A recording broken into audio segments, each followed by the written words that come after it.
मी advocate Sushma तुमच्या सगळ्यांचं माझ्या हेल्दी आणि लिगल इव्हेंटमध्ये स्वागत करते. आजकाल इतकं सगळं विचित्र ऐकायला येतं आहे आणि विचित्र अनुभवायला सुद्धा येतं आहे, बातम्यांमध्ये पाहायला मिळतं आहे. आणि त्याच्यातनं आजकाल स्त्रिया मनोविकृतीकडे त्यांचा कल होत चालला हे लक्षात येतं आहे. इतकी मनोविकृती स्त्रियांमध्ये सगळ्या अशी का वाढत चालली आहे ह्याचं खरंच काही कारणच कळत नाही आहे. मग असं वाटायला लागतं की पूर्वीचे जे संस्कार होते, की एक मराठी सिनेमा होता बघा, सातच्या आत घरात. तर हे अशा प्रकारचे जे सिनेमे होते आणि त्याच प्रकारचं वातावरण पूर्वीच्या काळी होतं, की स्त्रियांनी काय किंवा कोणीच आपल्या घरामध्ये लवकर संध्याकाळी यायचं. आणि पूर्वीच्या काळी हे असंही नव्हतं की मुलींना बाहेर शिक्षणाला ठेवा. मुलींवरती खूप पाबंदी असायची. तेव्हा असं वाटायचं की मुलींवरती एवढी पाबंदी का? पण आता आजकाल समाजच असं म्हणायला लागला की मुली आणि मुलं सगळे सारखेच आहेत. मुली आणि मुलांना अगदी सेम वागणूक मिळाली पाहिजे. पण अहो, खरं सांगायचं म्हणजे खरंच मुली आणि मुलांची बरोबर होऊ शकते का? म्हणजे आज पुरुषांच्या खांद्याला खांदा लावून मुली कमवायला लागलेल्या आहेत, स्त्रिया कमवायला लागल्या आहेत, ही गोष्ट नक्कीच खरी आहे. ह्या एकाच बाबतीत फक्त ही गोष्ट साध्य होऊ शकते, किंवा आपण असं म्हणू शकतो की आता मुली आणि मुलं किंवा स्त्री आणि पुरुष आता एकसारखे समान आहेत. तर हे फक्त या एका बाबतीत होऊ शकतं की स्त्रिया सुद्धा कमवायला लागलेत. पण बाकी स्त्रियांचे जी बाळणपण आहेत किंवा स्त्रियांचे जे काही प्रकार आहेत आरोग्याचे, त्याची आणि पुरुषांची तुलना कुठे होऊ शकते तुम्ही मला सांगा? नाही होऊ शकत. म्हणजे ज्या स्त्रियांची जी रचना आहे, ती रचना पुरुषांच्या रचनेपेक्षा कितीतरी वेगळी आहे. आणि म्हणून स्त्रीला ममत्व किंवा बाळणपण हे का दिलेलं आहे, गरोदरपण का दिलेलं आहे? तर स्त्रियांना याचं ममत्व आहे.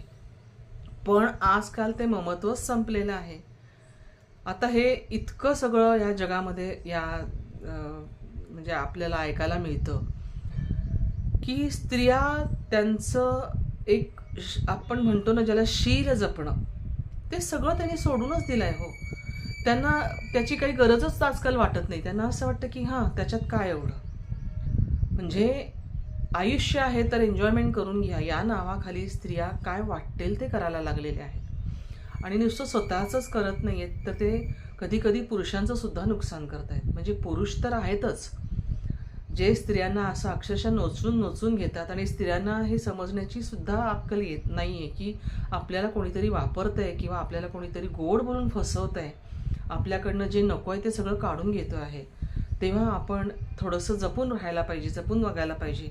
हे खरं तर स्त्रियांना कळायला पाहिजे. आणि ही उपजत खरं एक बुद्धी स्त्रियांमध्ये ईश्वराने खरोखरच दिलेली आहे. मुलींना जन्मतः जेवढं कळतं, म्हणजे तुम्ही बघा अगदी लहानपणापासून, म्हणजे मुली आणि मुलं जर तुम्ही तुमच्या घरात वाढत असतील तर मुलांचं नेचर एक वेगळं असतं, बिनधास्त बेधडक असतं. तसं स्त्रियांचं नेचर जर तुम्ही, म्हणजे मुलींचं नेचर जर तुम्ही लहानपणापासून अगदी बघितलं की अगदी ती 3-4 वर्षापासून जशी जशी मोठी जाते तसं तसं तुम्हाला लक्षात येईल की मुलगी ही वेगळ्याच पद्धतीने एक शालीनतेने वागत असते. ती एकदम अशी बिनधास्त बेधडक अशी फार कमी पाहायला मिळते, नसतेच म्हटलं तरी चालेल. कारण ही उपजतच गोष्ट जी आहे ही मुलींना ईश्वराने प्रदानच केलेली असते आणि त्यामुळे मुली या शालीनतेने वागत असतात. पण आजकाल तसं पाहायलाच मिळत नाही. मुली जशा जशा वयात येतात तर त्यांना शिक्षणाच्या माध्यमातून म्हणा किंवा कुठल्याही माध्यमातून घराच्या बाहेर शिकायला ठेवलं जातं. परंतु त्या खरंच शिकतात का किंवा तिथे काय करतात हे आईबापांना कळायला काही मार्गच नसतो. त्यामुळे आपल्या मुलींकडं आपलं लक्ष असणं हे खूप गरजेचं आहे. ह्या मुली खरोखरच काही वेळेला इतका बाहेर बाजारूपणा चाललेला असतो, इतक्या काही गोष्टींच्या ॲडिक्ट होतात आणि हे लक्षात येत नाही. आणि सगळं झाल्यानंतर त्या म्हणतात की आम्हाला लक्षातच नाही आलं की आमच्या बाबतीत काय घडलं, आम्हाला आमच्या ड्रिंक्समधनं काहीतरी दिलं होतं किंवा आम्हाला काहीतरी खाऊ घातलं होतं. अरे पण तुम्ही ज्या ठिकाणी जाताय त्या ठिकाणी जर तुम्हाला लक्षात यायलाच पाहिजे ना की तुम्ही तिथे जाताय, ही जागाच चूक आहे, हे तुमच्या लक्षात यायला पाहिजे. तुम्ही अशा ठिकाणी जायलाच नाही पाहिजे की जिथं तुम्ही जाताय. हे तुमच्या एवढं लक्षात आलं तरी सुद्धा पुढचे सगळे तुमचे जे काही गोष्टी आहेत, अनर्थ आहेत, ते टळू शकतात. आणि ते टळण्यासाठी तुम्हाला तेच तसं तुमची एक बुद्धी असते, विवेक बुद्धी ज्याला आपण म्हणतो, ती वापरली पाहिजे. ती जर तुम्ही वापरलीच नाही तर तुमच्या बाबतीत अनर्थ होणारच आहेत. आणखीन सगळ्यात एक महत्त्वाची गोष्ट सांगायची म्हणजे असं आहे की काही वेळेला निरापराध स्त्रिया सुद्धा बळी पडतात. ज्या खरोखर शालीन असतात, व्यवस्थित असतात, राहणीमान चांगलं असतं. मग हे सगळं का होतं? कारण केवळ काही मुलींच्या बेधडक, बिनधास्त आणि बेफाम वागण्याने हे सगळं होतं. म्हणजे काही मुली लोक ड्रेसेस घालतील, कपडे पोट दिसतील, आजकाल तर नवीन निघालंय पोट दिसतील असे कपडे मुली घालून फिरतात. त्या मुली फिरतात तर त्या बिनधास्तपणे वागतात, तर त्यांना त्याची म्हणजे काहीच लाज नसते. पण ज्या मुलींना खरोखर लाज असते त्या मुली, काही मुलं अशा मुलींना पाहून चाळवतात आणि ती मुलं, ज्या मुली खरोखर चांगल्या आहेत, शालीन आहेत, स्वभावाने गरीब आहेत, चांगल्या आहेत, त्या मुलींच्या मागे लागून त्यांना मात्र फसवतात आणि त्यांच्यावर अत्याचार करतात. म्हणजेच काय तर एका काही विशिष्ट काही मुलींमुळे, विचित्रपणे वागणाऱ्या, कपडे घालणाऱ्या मुलींमुळे चांगल्या मुलींचा सुद्धा याच्यामध्ये ऱ्हास होतो. त्यांना या सगळ्या गोष्टींना तोंड द्यावं लागतं. तर हे फक्त काही मुलींमुळे घडतं. तर कुठे असतात समाजातली जी लोक वावरताय तुम्ही, घरामध्ये जर तुमच्या वातावरण चांगलं नसेल किंवा घरामध्ये सतत जर आईवडिलांची भांडणं होत असेल तर कदाचित या गोष्टी घडू शकत असतील, किंवा तसं नसेलही, सगळं छान असेल तरी सुद्धा जर मुली दुसऱ्या वातावरणात गेल्या तरी सुद्धा हे घडू शकतं. म्हणून मग मला असं कधी कधी वाटतं की पूर्वीच्या काळी जे होतं, बंधनं होती बघा मुलींना, की संध्याकाळी 7च्या तू घरी आलं पाहिजेस, किंवा कुणाच्या कुठल्याही मुलांशी बोलताना दिसलं तरी काय बोलत होतीस तू, कशासाठी बोलत होतीस, काय गरज होती, कोण होता तो, इतक्या सगळ्या चौकशा केल्या जायच्या. पण आता आजकाल समाजाचे चित्रच इतकं बिघडलेलं आहे. आम्ही आमच्या मुलींना एकदम फ्री ठेवलेलं आहे. काही नाही, आमच्या मुली म्हणजे आम्हाला अगदी मुलासारख्याच आहेत या नावाखाली त्या मुलींना इतकं प्रोत्साहन दिलं जातं. अहो, तुम्ही कौतुकारी सांगत असाल पण त्याचे चुकीचे अर्थ मुली घेतात आणि त्या वेड्या वाकड्या पद्धतीने वागतात. आजकाल मुली पोटीमा ड्रेस घालतात, पोट दिसेल असं, तरी सुद्धा ते बघून आई वडील काही बोलत नसतील किंवा बोलत असतील तरी त्या मुलींना काही फरक पडत नाही. आणि म्हणून मुलींना आजकाल घरातच राहून शिक्षण द्यावं, जेवढं त्या शिकतील. आणि असं काही नाही, अगदी खेड्यात राहत असतील तर मग त्या मुलींच्या सोबत त्यांच्या आईने जाऊन राहावं आणि तिथे त्यांच्यासोबत त्यांनी वेळ घालवावा. पण मुलींना एकटं कुठेही सोडू नये असं वाटतं. कारण ह्या मुलींना तुम्ही शिक्षणासाठी बाहेर ठेवलं की खूप मोठे प्रॉब्लेम येतात. एकटं त्यांना हॉस्टेलवर ठेवलं, एकटं त्यांना शिक्षणासाठी दूर ठेवलं की ह्या मुलींचे प्रॉब्लेम, ह्या मुली इतर मुलींच्या नादी, म्हणजे त्या चांगल्या असल्या तरी पण त्या इतर मुलींच्या नादी लागतात आणि काहीतरी वेडवाकडं पाऊल उचलून बसतात. आणि बाकीच्या मुली ज्या असतात त्या शिकवायला असतातच की काही नाही ग, एकदाच आयुष्य मिळतं, त्याच्यात काय एवढं, छान जगून घे, छान आनंदाने जग. या आनंदाने जगण्यामध्ये तुमचं सगळं आयुष्य बर्बाद करून तुमचा सगळा आनंद हिरावून घेतला जातो एका तुमच्या चुकीमुळे. हे लक्षात कसं येत नाही?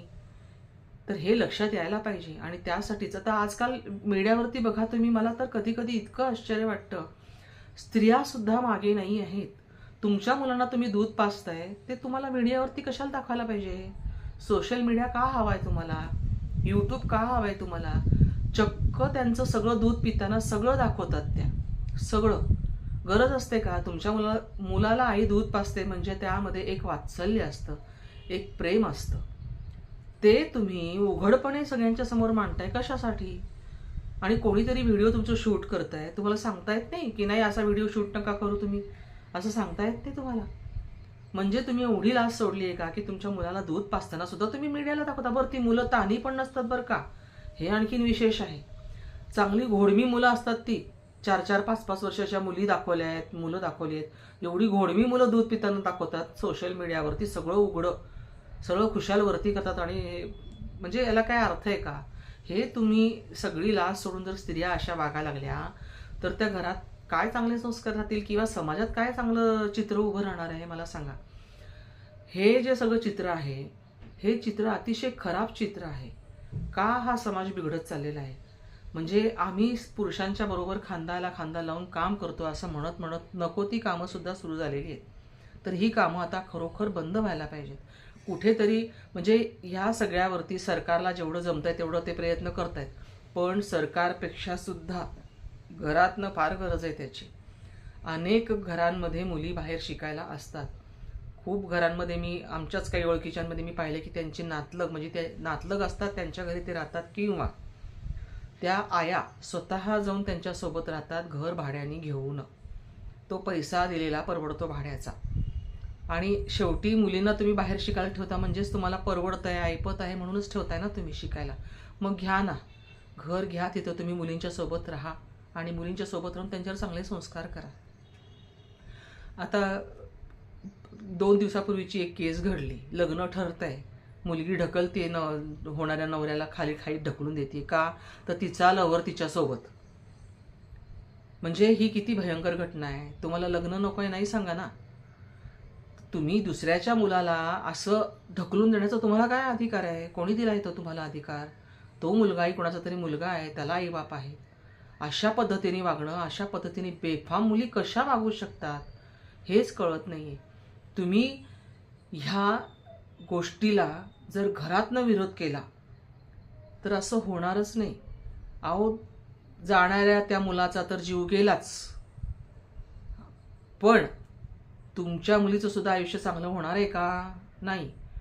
कुठे त्या लोहगडला नेऊन त्या मुलाला मारलं, स्वतःच्या प्रियकराबरोबर सगळे धंदे केले आणि आपल्याला लग्न नको आहे म्हणून त्या मुलाला मारून टाकलं. अरे तुम्हाला लग्न नको आहे तर नाही सांगा ना तुम्ही. कशासाठी जबरदस्ती? कोणी केली जबरदस्ती तुम्हाला लग्नाची? हाताला धरून कोणी मंडपात उभं करताय का? नाही. मग नाही सांगा. म्हणजे तुम्ही स्वतः, म्हणजे आजकाल स्त्रियांचा स्वैराचार इतका वाढलेला आहे, प्रचंड वाढलेला आहे. काय म्हणजे त्यांना मागमूसच नाही आहे की आपण चांगलं वागतोय की वाईट आणि त्याचे काय परिणाम होतील ह्याचा काही त्यांना विधिनिषेधच राहिलं नाही आहे. त्यांना मनाला येईल तसं त्या वागतायत. कुठं तरी हे थांबलं पाहिजे आणि त्याची सुरुवात घरातूनच व्हायला पाहिजे असं मला तरी वाटतं. तुम्हाला काय वाटतं? का होतं हे सगळं?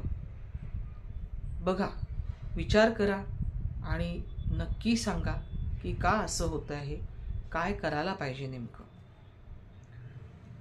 आवडला असेल व्हिडिओ तर लाईक करा, इतरांपर्यंत शेअर करा. धन्यवाद.